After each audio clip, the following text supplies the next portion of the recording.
Hi, this is K.N.Fitzwater and you're watching my channel, and today I'm going to talk about the pantsing method. This is the beginning of a new series I'm going to do every week from October all the way through November, and it may get into December. This is a great series if you want to prepare for NaNoWriMo and you want to use a totally different method than you have used before. This is also a great video series for those who have issues with the outlining method or the plotting method and need some guidance or guidelines. So let's go ahead and get started. What is pantsing? What is plotting? What are these terms? Where do they come from? Well, there are two types of creative writers. There are those who plan things out ahead of time and then dive into the creative process. And then there's those who discover their story from the get-go and then they restructure it later.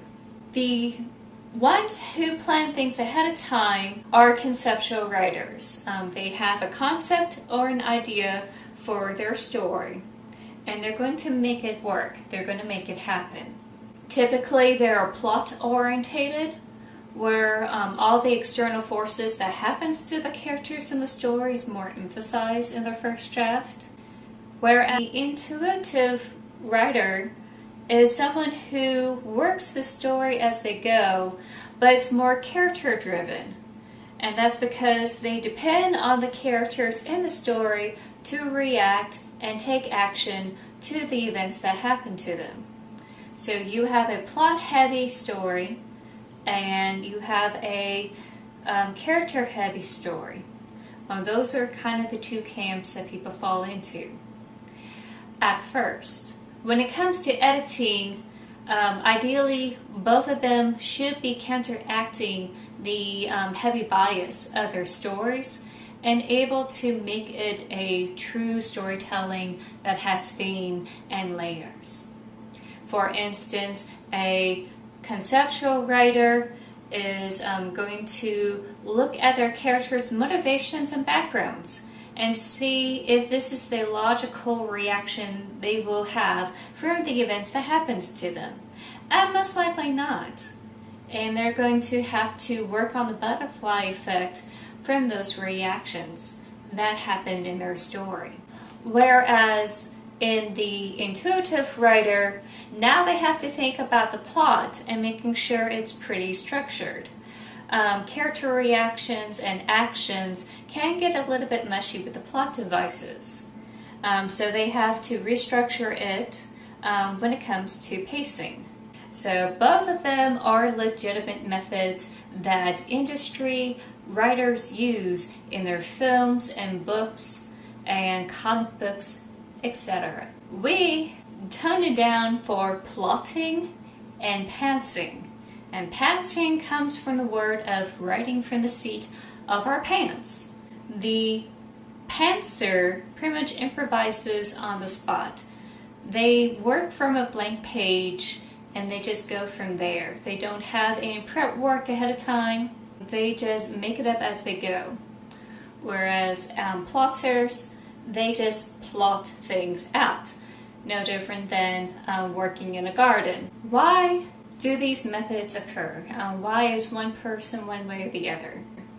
Some people like to go to the grocery store with a list and get only those items that's on their list. Sometimes they'd be a little bit more brand specific, some of them a little bit more up in the air.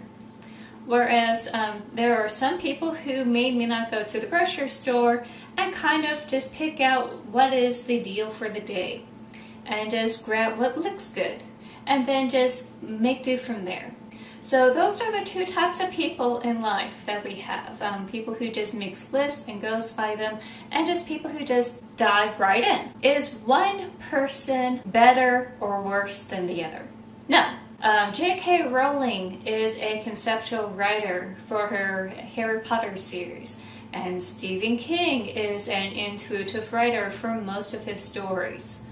Both of them are legitimate authors, both of them are credible, and both of them are recognized for their achievements from the stories that they produce. So there is no reason why one of them is better than the other, except for the fans' taste. So if anyone on YouTube or in blogs or anywhere say one method is superior than the other, they are biased and they are wrong. But of course, you're looking at the title going, well, you obviously support the pantsing method. You're probably going to say this is a superior method. And I'm going to say no, it is a legitimate method one can use. There is a disparity in the guidelines for this method. I'm having a hard time finding it online, whether it's YouTube or in blogs or in forums. I have to take what people wrote up for guidelines for outlining and kind of make it my own, just so I could get my work out there.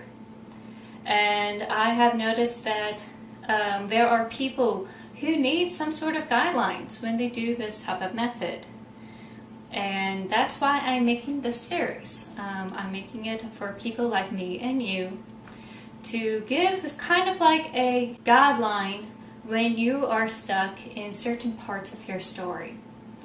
That's all it is. It's just helping you get started, helping you deal with the problem parts in the story, and helping you finish it. I may be using advice that may be the same as the conceptual writing.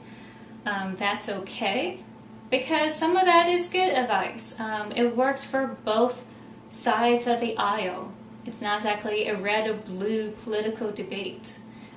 You're creating a story that's going to be compelling and entertaining.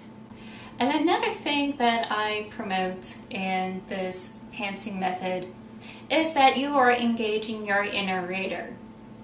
You are creating moments and characters that interest you. It's going to be interesting for others as well who has similar taste as you do. You are going to create events that won't be too boring or too stale, because as you're writing, you're going to realize, oh, I need to do something here. This is kind of dragging on.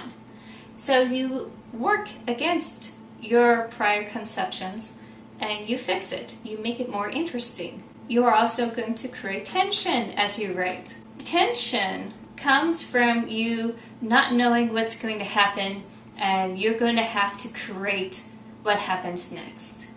I felt that in some moments in my story, when I was making the Doppelganger Queen, where I have no clue what's going to happen next, because I am having my characters guide the story, and it really depends on how they react from the interactions they have from each other. That may be scary for some people. You don't know where the story is going to go. But I say that we do have a basic understanding of what stories are deep inside of us. We have seen it in movies, we have read it in books, we have read it in comic books.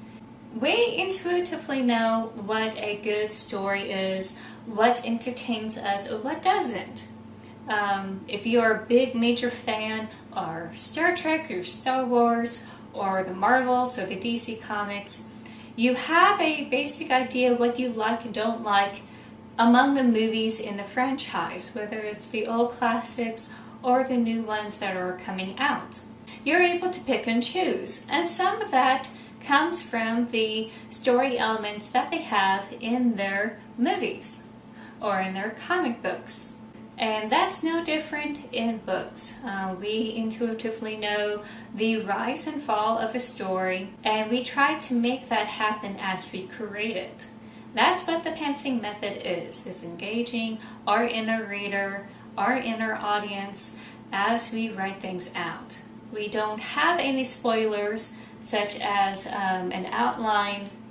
It's all in our noggin, and we're just going to discover the story as we go.